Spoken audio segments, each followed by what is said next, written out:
విధానాలని ఆయన ప్రవేశపెట్టి మాట్లాడుతూ ఉంటే గౌరవించే విధానం ఇదేనా అని అనిపించింది. సో నేను మనోహర్ గారితో మాట్లాడుతాను, మా సహచరులను మంత్రి మన సివిల్ సప్లైస్ మినిస్టర్ గారితో నా రూల్ బుక్ మేమిద్దరు మాట్లాడుకుంటే rules of procedure and conduct of business in Andhra Pradesh legislative assembly ఏంటి సార్ ఇలాగే మాట్లాడేస్తారంటే దాంట్లో చూపించాను. Chapter 5లో when the House assembles under Article 175 or 176 of the Constitution, every member shall maintain the dignity and solemnity of the occasion before, during or after the Governor's address and shall not obstruct or interrupt the address in any manner. Maintenance of dignity and solemnity at Governor's address అనేది చాలా స్పష్టంగా ఈ rule బుక్లో ఉంటే మనమే రూల్స్ని implement చేయాల్సిన వాళ్ళం. వారికి సంఖ్యాబలం ఉందా లేదా పక్కన పెడితే every member of this house has a responsibility to follow the rules. మనమే కనుక ఆ రూల్స్ని బ్రేక్ చేస్తే ఇంక మన ప్రజలకి కానీ చూసే వాళ్ళకి ఏం చెప్తాం? నాకు చాలా కాలం క్రితం నేను అప్పుడప్పుడు మనోహర్ గారిని అడుగుతూ ఉంటాను, సార్ అసెంబ్లీలో ఇక్కడ ఏమి గొడవలు జరిగినా ఎందుకు కేసులు పడవని, ఇక్కడ ఏమి మీకు కొట్టుకో, ఇది నేను నాకు చాలా కామన్ మ్యాన్ ఒక ఇష్యూ, ఒక ఇంక్విజిటివ్నెస్. అండ్ నాకు పార్లమెంట్లో గొడవ జరిగినప్పుడు ఏమి ఏంటి ఇబ్బంది పెట్టేస్తారు ఏంటంటే ఇక్కడ అవేమి ఉండవు, ఇక్కడ ఇట్స్ ఫ్రీ ఫర్ ఆల్ అన్నట్టుగా మాట్లాడితే then we have more responsibility. మన మీద రూల్స్ పెట్టలేదు అంటే ఏం కేసులు పెట్టమండి. ఇదే కనుక నిన్న వాళ్ళు చేసిన గొడవే కనుక గవర్నర్ గారి మీద ఆయన సుప్రీంకోర్టు జస్టిస్గా ఉన్నప్పుడు ధైర్యం చేయగలరా? కళ్ళల్లో చూడగలరా?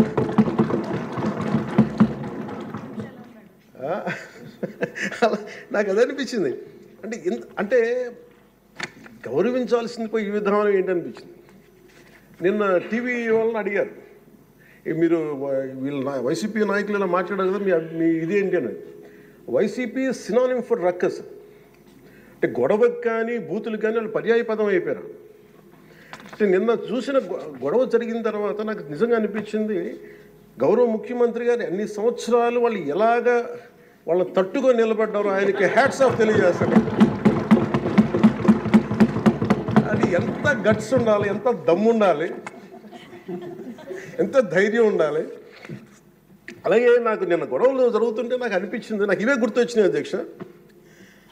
వాళ్ళు ఎప్పుడైతే పేపర్లు విసిరేసి అక్కడ దాకా వచ్చారో నాకు గుర్తొచ్చింది వివేకానంద రెడ్డి గారి హత్య గుర్తొచ్చింది. అంటే వాళ్ళ విధ్వంస విధానం చూశారు. అలాగే ప్రజావేదికని కూల్చిన విధానాన్ని గుర్తొచ్చింది అధ్యక్ష. 200 పైచిలకు ఆలయాలని విధ్వంసం గుర్తొచ్చింది అధ్యక్ష. డాక్టర్ సుధాకర్ గారు చనిపోయిన విధానం గుర్తొచ్చింది అధ్యక్ష. జంగారెడ్డి కల్తీ సారాలో చనిపోయిన చావులు గుర్తొచ్చినాయి అధ్యక్ష. సుప్రీంకోర్టు జడ్జిలతో లెటర్ రాసిన విధానం గుర్తొచ్చింది అధ్యక్ష. వాళ్ళు చేసిన గొడవకి మన హైకోర్టు, ఆంధ్రప్రదేశ్ హైకోర్టు జడ్జెస్ని సోషల్ మీడియాలో బూతులు తిట్టిన విధానం గుర్తొచ్చింది అధ్యక్ష. సోషల్ మీడియా అబ్యూస్ గుర్తొచ్చింది అధ్యక్ష. పత్రికాధిపతులపై దాడులు గుర్తొచ్చినాయి అధ్యక్ష. రివర్స్ టెండరింగ్ గుర్తొచ్చింది అధ్యక్ష. పాలసీ టెర్రరిజం గుర్తొచ్చింది అధ్యక్ష. స్వయాన మీ మీద జరిగిన టార్చరు, దాడులు, ఇబ్బంది పెట్టిన విధానం గుర్తొచ్చింది అధ్యక్ష. మడ అడవుల విధ్వంసం గుర్తొచ్చింది అధ్యక్ష. చంద్రబాబు గారిని 53 రోజులు జైల్లో పెట్టి ఇబ్బంది పెట్టిన విధానం గుర్తొచ్చింది అధ్యక్ష. అమరావతి రైతుల్ని దారుణంగా రక్తాలు వచ్చేలా కొట్టి కేసులు పెట్టింది గుర్తొచ్చింది అధ్యక్ష. తిరుపతి కల్తీ లడ్డులు గుర్తొచ్చినాయి అధ్యక్ష. అబ్యూస్ ఆన్ విమెన్ గుర్తొచ్చింది అధ్యక్ష. మన కళ్ళ ముందు వీళ్ళు విధ్వంసం తెలియజేస్తూ ఉన్నారు. వీళ్ళు ఈ స్థాయిలో ఇక్కడ ప్రవర్తిస్తే దానికి సంబంధించి బయట ఇట్లాంటి గొడవలు జరుగుతాయి అధ్యక్ష. ఇది మారాలి అని చెప్పి మనం మాట్లాడితే ప్రజలు మనకి ఈ రోజున ఇంత అత్యధిక బలంతో మనల్ని ఇక్కడ నుంచోబెట్టారు అధ్యక్ష, ఇక్కడ కూర్చోబెట్టారు మనందరినీ. దీనికి గౌరవ ముఖ్యమంత్రి గారు ప్రదేశాలు చెప్తూ ఉంటారు. అలాగే ఇది మినిమం గవర్నమెంట్, ఇది మన నరేంద్ర మోదీ గారు చెప్తారు, గౌరవ ప్రధానమంత్రి, minimum government and maximum governance అని. దాంట్లో భాగంగానే చాలా గ్రేట్ అడ్మినిస్ట్రేటివ్ రిఫార్మ్స్ పట్టుకొచ్చారు. ఈ రోజున వాట్సాప్ గవర్నెన్స్ కూడా ముందుకు తీసుకెళ్ళడానికి ఆయన అనుభవం. అంటే మేము ఈ ప్రభుత్వం చేస్తున్నది అధ్యక్ష, ఎక్కడా కూడా ప్రభుత్వం ప్రజలకి సామరస్యపూర్వకంగా ఉండాలి, ఎక్కువ సానుకూలంగా ఉండాలి, ఎక్కువ బాధ్యతలు పెట్టాలి, ఎక్కువ బరువు పెట్టకూడదనే విధంగా గౌరవ ముఖ్యమంత్రి గారి ఆధ్వర్యంలో నడుస్తూ ఉంది ప్రభుత్వం. మేమందరం ఆయనకి సహాయ సహకారాలు అందిస్తూ ఉన్నాం అధ్యక్ష. Governor his excellency Abdul Nazeer గారికి రాష్ట్ర ప్రభుత్వ అధిపతిగా గవర్నర్ హోదాలో శాసనసభను ఉద్దేశించి రాష్ట్ర అభివృద్ధి భవిష్యత్ నమూనాను దిశానిర్దేశం చేసినందుకు వారికి నా హృదయపూర్వక కృతజ్ఞతలు. అలాంటి ఉన్నతమైన వ్యక్తి ఇస్తున్న సందేశాన్ని చూసి వైసీపీ వాళ్ళు బాయ్కాట్ చేయడం చాలా దురదృష్టకరం. ఇలాంటి ఆయన చూస్తూ ఉన్నాను అధ్యక్ష. ఇట్లాంటి ఇబ్బంది పెట్టే సమయంలో కూడా ఆయనకు ఆరోగ్యం కూడా సరిగ్గా లేదు, జ్వరం వచ్చిన సమయంలో కూడా ఆయన ఎంత ఇబ్బంది పెడుతుంటే ఆయన చాలా సక్సెస్ఫుల్గా ఆయనకి ఇచ్చినందుకు మనస్ఫూర్తిగా వారికి నా ధన్యవాదాలు, నా కృతజ్ఞతలు తెలియజేస్తాను. చట్టసభలు దేవాలయాలు లాంటివి రాజ్యాంగాన్ని పరిరక్షించేందుకు 5 కోట్ల ఆంధ్రప్రదేశ్ రాష్ట్ర ప్రజల భవిష్యత్తుని నిర్ణయించే వేదిక ఇది. అలాంటి సభను హుందాగా నడిపించాలని కూటమి ప్రభుత్వం అధికారులకు వచ్చిన రోజు నుంచి తరచుగా చెప్తూ గౌరవ ముఖ్యమంత్రి గారు పదే పదే మా అందరికీ దిశానిర్దేశం చేస్తూ ఉంటారు. గతంలో కూడా మొదటి రోజు కూడా వారికి ఎట్లా రావాలి పెడితే లేదు మనకి ఇబ్బంది పెట్టొద్దు, వాళ్ళకి 11 సీట్లు వచ్చినా కానీ పాపం వారికి ఇవ్వాల్సింది గౌరవం వాళ్ళకి ఇద్దామని చెప్పి ఏ రోజు కూడా ఇబ్బంది పెట్టి గబుక్కుని ఒక మాట అంటుంటే గౌరవ సభ్యులు కొంతమంది ఇక్కడి నుంచి అలా చెయ్యొద్దు, అలా మాట్లాడకండి అని అందరినీ చాలా సున్నితంగా మందలించారు ఆయన. ఇట్లాంటి ఉన్నప్పుడు వాళ్ళు ప్రవర్తించిన విధానం చాలా చాలా బాధ అనిపించింది. మేమందరం 164 మంది సభ్యులు చాలా బాధ్యతగా వ్యవహరిస్తున్నాం అధ్యక్ష. భవిష్యత్తులో కూడా రాజ్యాంగ పరిరక్షణ, రాష్ట్ర ప్రజల సంక్షేమం, రాష్ట్ర సమగ్ర అభివృద్ధి ధ్యేయంగా వ్యవహరిస్తామని సందర్భంగా గవర్నర్ గారికి శాసనసభ వేదికగా తెలియజేస్తాం. నిన్న సభలో గందరగోళం సృష్టించి సభ నుండి వెళ్ళిపోయిన 11 మంది ఎమ్మెల్యేల పార్టీకి సంబంధించిన ఎమ్మెల్సీ ప్రవర్తనని ఖండిస్తూ ఇందులో ఆ తప్పు లేనప్పటికీ కూడా గవర్నర్ గారికి ప్రభుత్వం తరఫున క్షమాపణ తెలియజేస్తాను అధ్యక్ష. గౌరవ శాసనసభ స్పీకర్ శ్రీ అయ్యన్న పాత్రుడి గారికి, సభలో ఆసీనులై ఉన్న గౌరవ ముఖ్యమంత్రి శ్రీ నారా చంద్రబాబు నాయుడు గారికి, మంత్రివర్యులకు, శాసనసభ్యులకు, శాసనమండలి సభ్యులకు, అలాగే సభ నుంచి వెళ్ళిపోయిన వైసీపీ సభ్యులకు కూడా నా హృదయపూర్వక నమస్కారం. అధ్యక్ష, మేము ఆర్థిక ఇబ్బందులు పడుతున్న రాజధాని ఇచ్చి కూడా రాజధాని నిర్మించుకోలేని రాష్ట్రంలో గత ప్రభుత్వం రాజధానిపై నిర్మాణం దృష్టి పెట్టకుండా 3 ముక్కలాట ఆడింది. అభివృద్ధి కుంటుపడింది, ఆర్థిక స్థిరత్వం కోల్పోయింది. ఈ కారణంగా పెట్టుబడులు మందగించాయి, అధికార దుర్వినియోగం, క్షీణించిన శాంతి భద్రతలు, మౌలిక సదుపాయాలు, కల్పన వైఫల్యం కారణంగా రాష్ట్రం తీవ్ర సంక్షోభంలో వెళ్ళిపోయింది.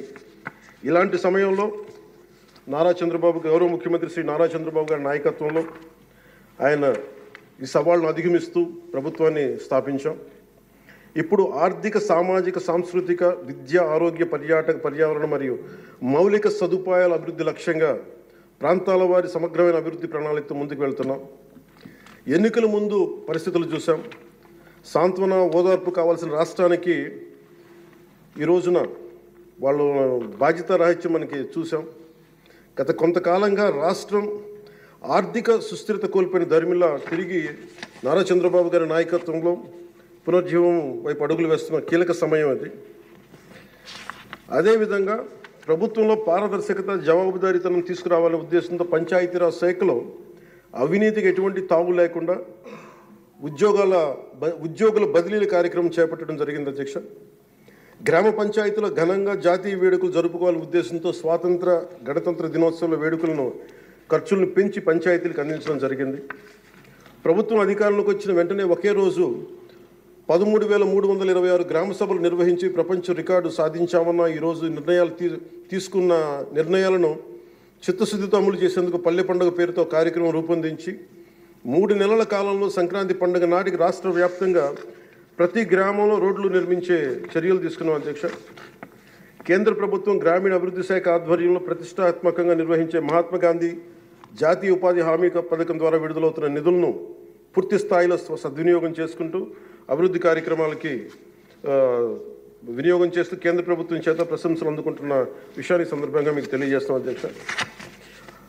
దాదాపు 4,500 కోట్ల వ్యయంతో 30,000 అభివృద్ధి కార్యక్రమాలను ప్రారంభించి రాష్ట్ర వ్యాప్తంగా 4300 కిలోమీటర్ల సీసీ రోడ్లు నిర్మాణం చేపట్టడం జరిగింది అధ్యక్ష. గత ప్రభుత్వం 5 ఏళ్ల హయాంలో 1800 కిలోమీటర్ల సీసీ రోడ్లు నిర్మాణం చేస్తే కేవలం 6 నెలల కాలంలో గౌరవ ముఖ్యమంత్రి శ్రీ నారా చంద్రబాబు గారి నాయకత్వంలో కూటమి ప్రభుత్వం 4300 కిలోమీటర్ల నిర్మాణం చేపట్టడం జరిగింది.